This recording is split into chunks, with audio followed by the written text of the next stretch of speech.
Update news. अंकुश वाकडे यांना पुरोगामी प्रबोधन पुरस्कार प्रदान.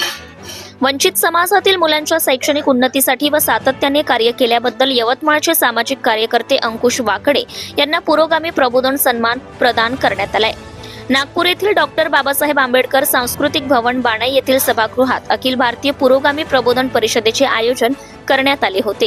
या परिषदेत वाकडे यांना सन्मान चिन्ह प्रशस्तीपत्र देऊन गौरवण्यात आले.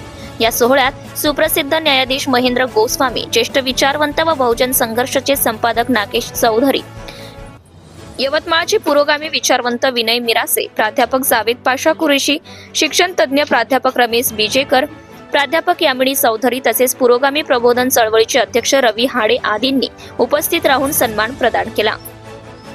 वाकडे यांनी यवतमाळ जिल्ह्यासह महाराष्ट्रातील वंचित, पारधी व कोलाम समुदायातील मुलांसाठी शैक्षणिक संधी उपलब्ध करून देण्याचा ध्यास घेतलाय.